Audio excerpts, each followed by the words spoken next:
Info Hub for Monday, August 6th. Today we tell you that President Granger honors former Prime Minister and first Executive President, says his policies open doors for economic independence. Also, the President at the weekend made a stop at the Upper Mazaruni District Games. Guyana to get more than half of net cash flow from oil and gas money, says Professor Thomas. And in Cabinet Roundup, Green Paper on Natural Resources Fund to be presented in the National Assembly. The details of these stories and more right now. The policies of Guyana's first Prime Minister and Executive President, Lyndon Forbes Sampson Burnham, has allowed for economic independence. This is according to President David Granger as he paid tribute to the late president on the 33rd anniversary of his death. Alexis Rodney has our first report for today.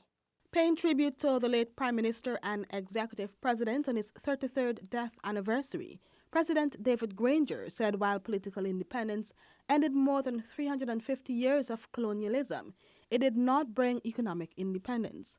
Political independence for the first executive president was shallow, President Granger said, unless it was strengthened by sinews and substance of economic independence. Economic independence required eradicating poverty, eliminating inequalities, expanding employment, empowering the poor, and reshaping the education system. According to President Granger, the former leader paved the way with free education, building a number of educational institutions, including the University of Guyana, to provide free education for the post-independence generation. The then president also encouraged self-reliance to stimulate economic independence and generate employment. Among the leader's policy of economic independence resulted in the expansion and renovation of aerodromes, bridges, highways, and stellings, to ensure greater access to markets and to boost riverine, rural, and hinterland agricultural production. President and Prime Minister Lyndon Forbes Sampson Burnham was born on February 20, 1923. He served Guyana as the first Prime Minister from 1964 to 1980 and as first Executive President from 1980 until his death on August 6, 1985. Attorney General and Minister of Legal Affairs Basil Williams today described him as a colossus of a man. He was widely regarded as one who fought for nationalism and encouraged Guyanese to manufacture and export more local products. For InfoHub, Alexis Rodney. President David Granger on Sunday gave kudos to athletes competing in the one-week Upper Mazaruni 21st Annual District Games at the Waramadong Sports Complex in Region 7. Here again is Alexis Rodney with the details. The head of state described the annual event's diversity and high level of competition as incomparable to anywhere else in the country. Every region I go to, I tell them to imitate the Upper Mazaruni model. This Mazaruni model I go to see in Region 1, Region 2, and Region 3, all of the regions of Guyana. The first time I came here, that is Burnham or Jawala or Cargo or Cameron, I was fascinated that young men and women would walk 2 or 3 days to come to spend a week together.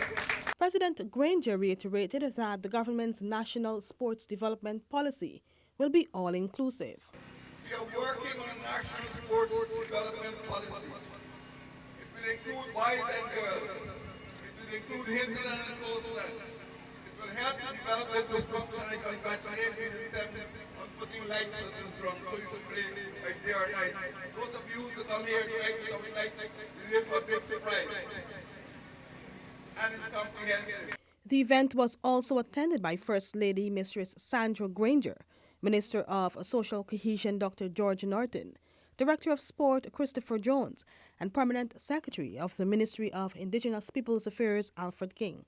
13 men's and 12 women's teams participated in various sporting disciplines on Sunday.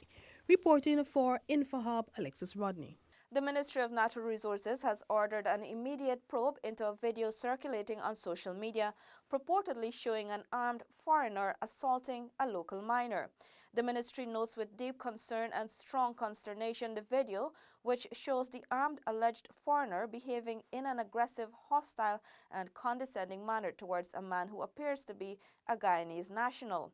Natural Resources Minister Raphael Trotman has since instructed the Commissioner of the Guyana Geology and Mines Commission, GGMC, and the Director of the Corps of Wardens to launch an immediate investigation to ascertain the veracity of the video and to solicit the support of the Guyana Police Force in their investigation. A report is expected within 48 hours. Let's now join Stacey Carmichael for this week's Post-Cabinet Roundup. Minister of State Joseph Harmon today announced that a report from the High-Level Committee on Public Education was last Tuesday presented to Cabinet by Minister of Education Nicolette Henry.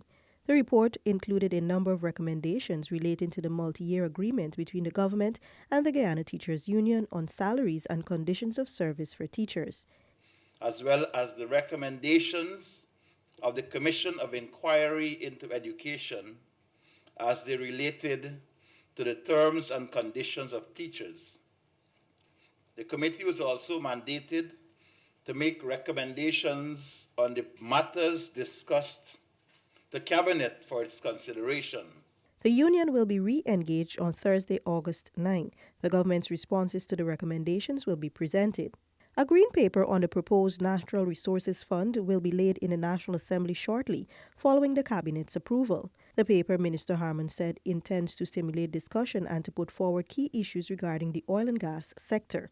The paper included information on why a Natural Resources Fund was necessary and proposed short and long-term plans to deal with fiscal and financial issues related to oil and gas revenues.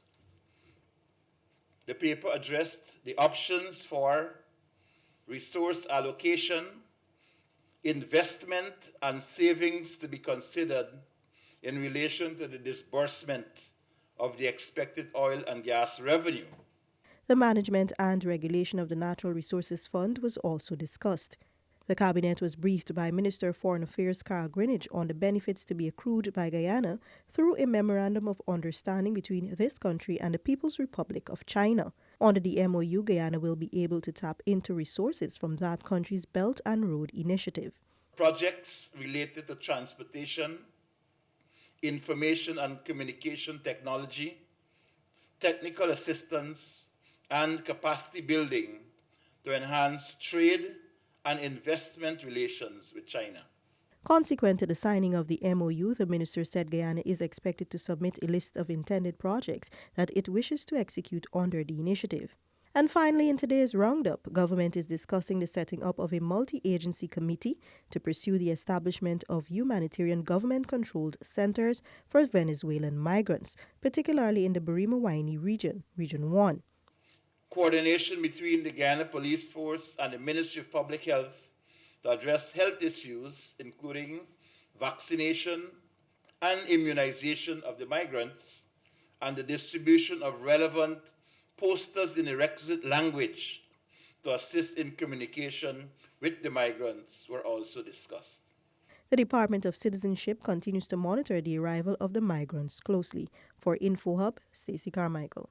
You know any way around here sell cigarettes? I just sell. How much packs you want? But I see you got no cigarette on display. Like you in here about the new tobacco control law that passed. What's that? It's the law that states that you can't have any cigarettes on display or advertised. Sell me one cigarette. Well, the law states that we can't sell you one cigarette nor packs of 10. I could only sell you packs of 20. Oh, well, I can really got to stop smoking. This thing costing me. Let's all work together to prevent cigarette smoking-related illnesses. Welcome back. Professor Clive Thomas has stressed the importance of Guyana's relationship with ExxonMobil in the budding oil and gas industry. He was at the time making an address at the Buxton 1st of August Movement's annual Emancipation Symposium held last Sunday. Professor Thomas said despite concerns about the contract signed between ExxonMobil and the government, Guyana is destined to reap more than half of the benefits. Based on the contract that we do have, every single professional estimate that I've seen and the ones that are existing estimated Guyana will get more than half of the net cash flow from the sales of its oil. More than half of the profits. And to get 50% of the take, while not sufficient, everybody would like 100, but we can't get it and also have Exxon. As I told you, Exxon is there to prevent us. from losing out to Venezuela. The professor explained that while the wish is for Guyanese to develop the oil industry solely, the country does not have the skills or capital to do it alone. We need Exxon more than Exxon needs us. We have a symbiotic relationship. If they're not here, we will not have the oil. The simple fact is that Venezuela is so desperate that if we do not recognize the strategic need to keep them as partners, we would be putting our heads in the sand like an ostrich. Professor Thomas encouraged persons to not easily be discouraged by rumors. The forum attracted a number of Buxtonians and residents from neighboring villages. It was held under the theme, The Common Oil and Gas Economy, Prospects for Empowering the Poor and Revitalizing the Village Economy. Crystal Stahl for InfoHub. The Guyana Water Incorporated, GWI, has invested in new equipment to prevent low pressure and lengthy disruption during the maintenance of the company's wells. Renetta LaFleur tells us more. Executive Director of Operations at GWI, Dwayne Shako, said over the years, after 2 years of operation, large wells' production drops. If a well is reduced to half its production, it never returns to its full production capacity. Therefore, proper maintenance and rehabilitation is pivotal for the upkeep of the wells, Shako explained. So it's important that we able to capture these wells and have them rehabilitated before they reach to less than half their production. Now we have 147 wells across the country, but if you look at the treatment plant, it's 141 wells across the country. The wells is the heart of our business. If the wells fail, GWI fail. That's where we get more than 70% of our production is groundwater. Over the years, GWI's drilling technique was time-consuming and ineffective. It also includes the use of a lot of chemicals that block the wells over time. I have to extract diamond now for maintenance. It will take me, diamond is about 600 feet, that's the depth of that well. It will take me about 2 weeks to perform maintenance, where to clean the casing, clean the screens, because I'm operating at 600 feet below ground. You picture me taking diamond out for 2 weeks to maintain, and I have 5,000 customers out of water for 2 weeks. Right? I'm quite sure within hours, within 2 days, I'll see an article in the papers. Diamond, crisis in diamond. Right? So with that in mind, what we did is that we brought in special equipment that allow me to clean diamond. I can extract the well from 4 o'clock in the afternoon, and by the time you wake up back in the morning, the well is clean and ready to go again. GWI engineers will be trained in Holland for use of the equipment. Renetta LaFleur for InfoHub. And our final report for this evening focuses on the oil industry. 6 Guyanese working on board the Noble Bob Douglas drill ship are being trained in rigging and slinging for potential promotion from utility hand to the position of roustabouts. Corporate Communications Advisor of JSL International, Renetta Khan, said the 6 men were identified by the Noble Bob Douglas's crew. The client sees their potential. So it's Noble who would recommend that, look, we noticed that, this guy, his strong area is here and not here. And so there's room for growth, and we recognize that, so we promote within. And once we promote within, then obviously these other jobs will become available, and we can actually take more people. So in other words, the local content is building, and building the capacity is getting more as we promote persons within the channel already. Training will focus on the current use and safety of rigging and slinging. Troy Stanley from Santa Rosa Region 1 is one of the utility hands participating in the training. He said working offshore is unlike anything he's done previously. It's a total different experience than anything else. It's safety, it's teaching, it's all those things that you don't really get in a different work area, you have it out there. Jamal Lane has worked with JSL for 6 months. He said the training has been informative and the job provides room for upward growth. I want to be working in the engineering department of things. So I choose to go there because I think it would be making more money there. And like I said, it's a challenge and a new experience. Also participating in the training is JSL's Health, Safety and Environmental Officer, Nikesi Evans. She said participating in the training has been challenging. She is hopeful that the safety standards practiced in the oil and gas industry will be transplanted to other industries. Well, the first thing you notice in the oil industry is the emphasis they place on safety. It's like safety is the number one priority. Now, because they're now seeing the direction where one industry is going, they'll be forced to go towards that as well. A total of 56 Guyanese are working on board the Noble Bob Douglas, the drill ship that is drilling the development wells for first oil in 2020. For InfoHub, Anara Khan. We leave you with your bridge and weather reports, and remember to follow us on social media and our website at dpi.gov.gy. Goodbye.